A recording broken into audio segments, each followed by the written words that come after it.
Ang dambuhalang VAT ng kwarta na ito ay magiging daan-daan ng mga pizza ng Papa John's. Ang kadena ay naghahalo, hinihiwa at bumubuo ng lahat ng sarili nitong kwarta mula sa napakalaking mga sentro tulad ng isang ito. Ito ang pinakamalaking kumpanya at nagpapadala ito ng mga sangkap, mga toppings at mga kahon ng pizza sa humigit kumulang 400 mga tindahan sa buong katimugang US. At ang Super Bowl ay isa sa mga pinaka-abalang oras na kumpanya ng taon. Nakaka-stress ito ay nagiging mabilis. Iyon ay dahil nagbebenta ng mga tindahan ng 67% na higit pang mga pie kumpara sa isang karaniwang linggo at sinusubukan pa rin nilang ilabas ang bawat pizza sa pintuan sa loob ng 18 minuto. Pag-uulit, pag-uulit sa mas maraming beses mong gawin ito, mas mabilis kang makakakuha. May test kitchen pa nga ang kumpanya na binuo ng mga makina upang mapabilis ang paggawa ng pizza. 13 segundo kapag nagsasalita ka tungkol sa 1,000 pizza. Nakakatipid ng mahabang panahon. We went behind the scenes with Papa John's. 6 na araw bago ang Super Bowl para makita kung paano inilalabas ng chain ang mga pizza sa isang time crunch. Paano tumatakbo ang pabrika ng Papa John's? Si Papa John's ang pangatlo sa pinakamalaking chain ng pizza sa mundo na may humigit kumulang 5,900 lokasyon sa buong mundo. Ang operasyon nito ay nakasalalay sa malaking sentro ng kontrol sa kalidad, tulad ng isang ito, na kung saan ay mahalagang pantry para sa mga tindahan sa paligid nila. Bawat bagay na nakakain, bawat item na nakakain, lumalabas sa pasilidad na ito. Mas manumano ang paggawa noon. Ngunit noong 2017, binuksan ng kumpanya ang pasilidad na ito na may mga makina upang gawing mas mabilis at mas pare-pareho ang mga kwarta. Ang isang ito ay maaaring maghalo ng 2,500 pounds ng kwarta sa loob ng 10 minuto. Ang divider na ito ay maaaring maghiwa ng 200 dough ball kada minuto. 50 higit pa sa kayang gawin ng isang mas lumang sentro. Ang isang conveyor belt ay mabilis na hinuhubog ang mga ito sa isang bola. Pagkatapos ay dumaan sila sa proofing at isa pang proseso ng rounding. Pagkatapos, sa unang pagkakataon, hinawakan ng mga manggagawa ang kwarta. Pag-roll at paglagay nito sa isang conveyor belt gamit ang kamay. Muling umalili ang mga robot, inayos ang mga ito sa mga tray para hindi na sila magkadikit kapag namumutla. At ang mga robot ay mas pare-pareho. Sa mas kaunting pagkakaiba, mas kaunti ang mga depekto mo at cruise lang kami. Literal na cruise. Ang pabrika ay nagsimulang mag-pump out ng mas maraming kwarta sa 5 araw bago ang Super Bowl. Gumagawa ng 17,000 trays sa isang araw sa halip na karaniwang 12,000. Gumagawa ang mga makina ng panghuling visual na inspeksyon at pagtuklas ng metal. Pagkatapos ay kunin ng mga conveyor belt ang kwarta sa napakalaking spiral cooler na ito.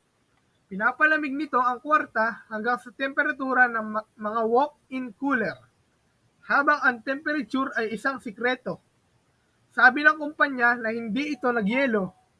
Woo! Si Carlin Tucker ang tagapamahala ng pamamahagi dito. Tinitiyak na ang lahat ng kanilang mga higanting refrigerator ay puno ng laman. Nakuha namin ang iyong birding sili dito. Nakuha mo ang iyong Italian sausage. Suso ng manok. Woo! Paano ang tungkol sa isang sanggol spinach? Gusto mo lang baby spinach? Hawak ng mga freezer ang mga karne at dessert. Pag sinabi kong malamig, ang lamig talaga. Kaya kadalasan, kapag nandito tayo, kailangan mo magsuot ng suit dahil hindi ka maaaring magtagal dito kung hindi mag-freeze ka. Magiging manipis na crust ka. Paano umabot sa 5,900 tindahan si Papa John's? Ang unang pizza ng kumpanya lumabas sa isang DIY oven sa likod ng isang Indiana Tavern noong 1984. Sa isang dekada, nagmula si Papa John's sa isang stand-alone na tindahan sa isang chain na may halos 500 lokasyon. Sa gitna ng umaatungal nitong tagumpay, ay tagapagtatag na si John Schnatter. Kinuha niya ang kumpanya sa publiko noong 1993 at binuksan ang napakalaking Louisville, Kentucky punong tanggapan. Ngunit noong 2018 nagbitiw siya sa board pagkatapos niyang gumamit ng racial slur sa isang tawag sa kumpanya. At noong 2021 nag-rebrand ang higanting pizza kay Papa John's, walang apostrophe. Sa parehong taon, binuksan nito ang pangalawang punong tanggapan ng US sa Atlanta. Nasa gilid lang ng kalsada ang Quality Control Center. Sa gitna lang isa sa pinakamalaking merkado ng chain. Ang kupunan ni Carlin ay nagsusupply ng 400 na tindahan sa 7 estado. Kapag nakakuha sila ng order, inilipat nila ang lahat ng inventaryo sa mga truck. Nasa iyo ang mga kahon. Nakuha mo ang iyong mga lock ng load. Nasa team ni Carlin ang pressure. Naghahanda din para sa malaking laro. Ipapasok ang mga tao sa kanilang mga araw na walang pasok. Dahil sobrang bigat, nasa deck lang lahat.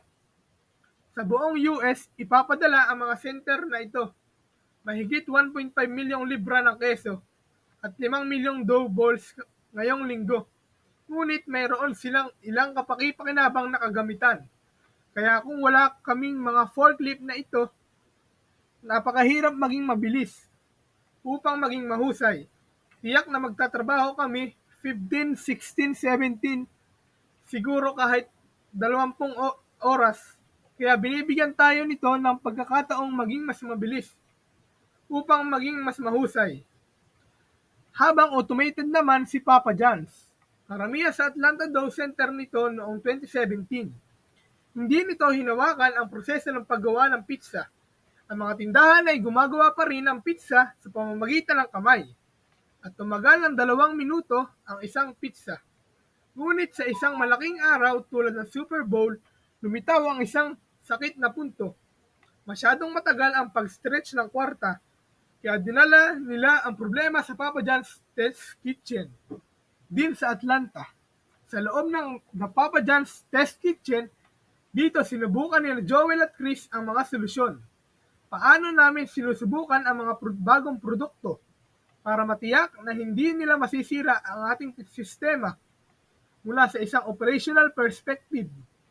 Noong 2019, nag-iimbento sila ng makina para mas mabilis na patagin ang kwarta. Kaya narito ang aming dough spinner. Isinama namin ito sa system ilang taon na ang nakalipas. At ito ay tumatagal lamang ng halos 3 segundo. Ito ang aming dough ducker. Ito ay nagpapahintulot para sa mas na tumaas pa rin sa oven.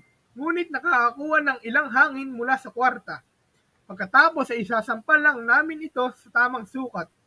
Ito ang magiging aming 14-inch na pizza. Ngunit ang hamon ay paano nila nasisigurong gagana ito sa bawat kusina ni Papa John sa buong mundo. Kaya't inilagay nila ang dough spinner sa pamamagitan ng mga kunwaring pagsubok. Tumagal ito ng halos 1 taon ng pagsubok. Ito ay makatipid sa amin ng 13 segundo bawat pizza sa karaniwan.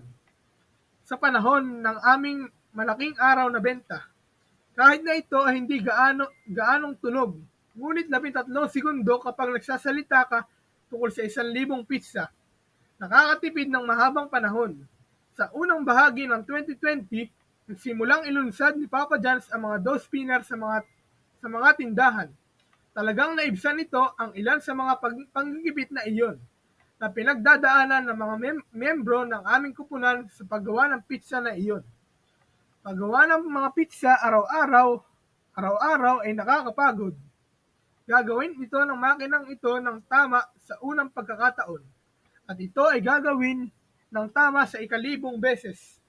Pagkatapos natin pumasok dito, at napagtanto namin na maraming oras ang naipon. Upang matagpuan, nakuha namin ang aming papadilla dough. at kumagat ang papa namin.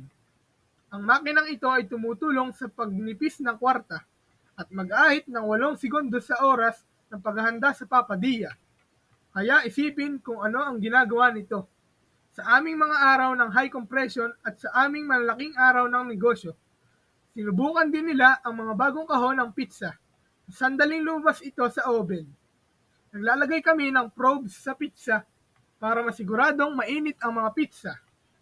Ang aming mga kahon ay vented para hindi sila magsingaw at basa. At malinaw din sa Papa John's, mayroon kaming mga tasa ng bawang. Kaya dapat tayong maging maalam ng kung saan para magkasya ang bawang na iyon at pagkatapos ay kailangan ding maging operationally friendly ang kahon. Kaya isang bagay na kaya ng mga membro ng kupunan upang mabilis na hilahin pababa, bumuo ng mahusay, maglagay ng pizza, at lumabas ng pinto sa lalong madaling panahon na walang dumidikit na puntos. Nagreklamo rin ang mga manggagawa sa tindahan na ang mga packaging ng pakpak ng manok ay ginawang malagkit ang kanilang mga daliri. Kaya noong araw, meron tayo nito bilang aming packaging para sa mga pakpak. At tulad ng nakikita mo, hindi naman ito ang pinakamaganda na visual at hindi nito napapanatili ang init na hinahanap namin. Kaya kami umatras ng isang hakbang at naisip namin ang disenyo na ito. Ang mga membro ng aming kupunan ay maaaring kunin ang aming mga pakpak mula sa oven. Direktang itapon ang mga ito sa bagong pakiting ito. Pawirin mo ito ng sauce. Ang isa pang pangunahing tampok ay nagdadagdag ng isang espesyal na lugar para sa dip cup na ito. Kapag nasa loob na ito, iling ito ng mabilis. Ngayon ay nakagawa na ang dough spinner sa 75% ng mga tindahan sa Hilagang Amerika. Ang spinner dito mismo ay talagang ang pinakamahusay na tool sa restaurant para sa paggawa ng pizza. Ito ay tumatagal sa amin mula sa 1-2 oras ng paggawa. So humigit kumulang 60 segundong gumawa ng oras. Kapag ang isang membro ng pangkat ay nag-unat ng kwarta at inilapag ito, pinahiran nila ang sarsa. Ang pag-flap ng keso ay nakakatulong sa pagbuwag ng anumang mga kumpol. Sa wakas, nagdagdag sila ng mga toppings. Ang pinakamabilis na pizza na nagawa ko ay isang pepperoni pizza. Malaking sukat sa ilalim ng 1 minuto. Ang bawat pie ay nakakakuha ng run sa belt oven ng 5 minuto. Ngunit kahit na sa bagong teknolohiyang ito, ang malaking araw ng laro ay hindi gaanong nakaka-stress. Ang mga piraso ay napakataas. Kailangan nating maglagay ng maraming magtrabaho, hands on deck ang lahat. Sasabihin kong oo, ang pinya ay kabilang sa pizza. Mga kredito, ang anumang matamis ay nasa pizza. Pero syempre, mahilig kami sa pinya.